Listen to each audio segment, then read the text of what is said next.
कल तक अमेरिकी राष्ट्रपति जिस ईरान को सबक सिखाने की तैयारी कर रहे थे, हिंसक प्रदर्शन के बीच जिन ईरानी लोगों को मदद का भरोसा दे रहे थे, इतना ही नहीं, प्रदर्शनकारियों को खामनेई सरकार के खिलाफ अपने आंदोलन को और बुलंद करने की अपील कर रहे थे, अब वही ट्रंप ईरान की खामनेई सरकार को थैंक यू बोल रहे हैं।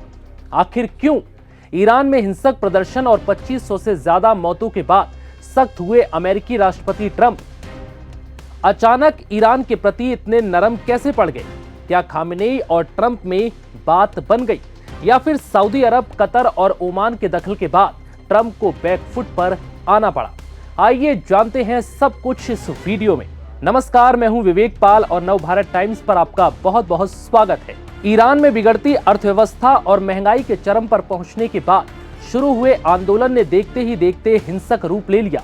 पिछले करीब 20 दिनों से ईरान में हिंसा और गोलीबारी की खबरें सामने आ रही थी, लेकिन अब ईरान सरकार ने उन सारे नेटवर्क्स को खत्म कर दिया जिससे ईरान के अंदर खाने की तस्वीरें दुनिया भर में पहुंच रही थी। अब ईरान में इस वक्त क्या चल रहा है, किसी के पास कोई पुख्ता जानकारी नहीं। अब तक ये आशंका जताई जा रही थी कि अमेरिका और ईरान में अनबन के बाद ट्रंप के आदेश के साथ ही अमेरिकी सेना कभी भी ईरान पर हमला कर सकती है। ईरान में हिंसक प्रदर्शन के बीच बेकाबू प्रदर्शनकारियों को काबू में करने के लिए ईरान सरकार ने न सिर्फ सुरक्षा बलों को गोली चलाने का आदेश दिया, बल्कि इस प्रदर्शन को अल्लाह के खिलाफ बगावत घोषित कर मौत की सजा का ऐलान भी कर दिया। ऐसे में हिरासत में लिए गए एक 26 साल के प्रदर्शनकारी इरफान सुल्तानी समेत सैकड़ों को फांसी की सजा सुनाई गई। दरअसल इरफान सुल्तानी पर हिंसा भड़काने का आरोप था और यही वो पहला शख्स है जिसे फांसी की सजा होनी थी। इसके बाद करीब 800 से ज्यादा लोगों को फांसी पर चढ़ाने की तैयारी थी। इस सजा के ऐलान के साथ ही अमेरिका भड़क गया और ऐसा करने पर ईरान पर कड़ी कार्रवाई की चेतावनी दे डाली और प्रदर्शनकारी लोगों की मदद का ऐलान भी कर दिया। ऐसे में ट्रंप के सख्त तेवर देखते हुए ईरानी सरकार को बैकफुट पर आने पर मजबूर होना पड़ा और इरफान सुल्तानी समेत हिरासत में लिए गए सैकड़ों प्रदर्शनकारियों की फांसी की सजा को टालना पड़ा। ईरान के इस कदम के बाद शुक्रवार को ट्रंप ने ईरानी सरकार को थैंक यू बोलकर धन्यवाद अदा किया। ट्रंप ने बताया कि तेहरान में एक क्रूर राष्ट्रव्यापी कार्रवाई के दौरान हिरासत में लिए गए सैकड़ों प्रदर्शनकारियों की फांसी को रद्द कर दिया गया। ट्रंप ने अपनी पोस्ट में दावा किया कि ईरानी अधिकारियों ने उन 800 से ज्यादा निर्धारित फांसी की सजा को रद्द कर दिया है जो एक दिन पहले होने वाली थी।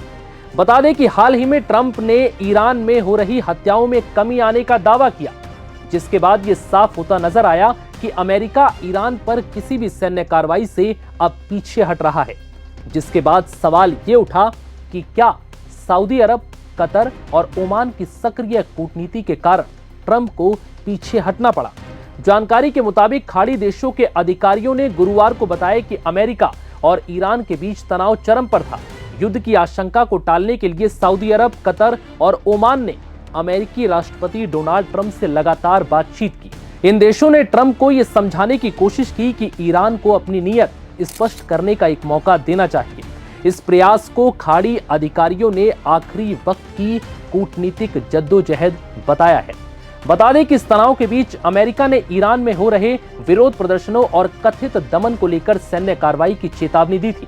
इसके जवाब में ईरान ने भी ट्रंप को पलटवार की धमकी दी। तेहरान ने खाड़ी क्षेत्र में मौजूद अमेरिकी सैन्य ठिकानों और युद्धपोत को निशाना बनाने की बात कही।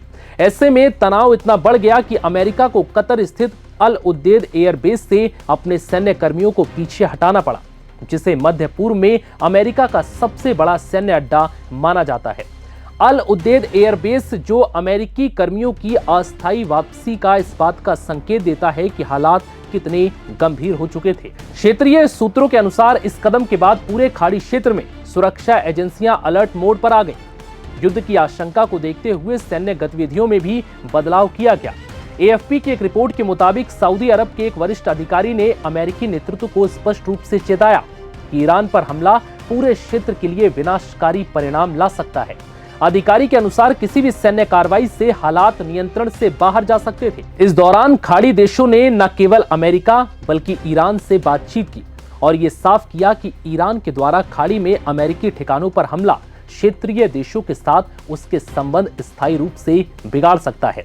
और अब ये खबरें सामने आ रही हैं कि इस बीच ट्रंप बैकफुट पर नजर आए हैं और फांसी की सजा रद्द होने के बाद उन्होंने ईरान की सरकार को धन्यवाद भी अदा किया। लेकिन इन सब के बीच तनाव लगातार बना हुआ है, क्योंकि अमेरिकी सेनाएं समुद्री क्षेत्र में मौजूद हैं, लगभग कुछ दूरी पर अभी भी पूरी कमान संभाल रखी है।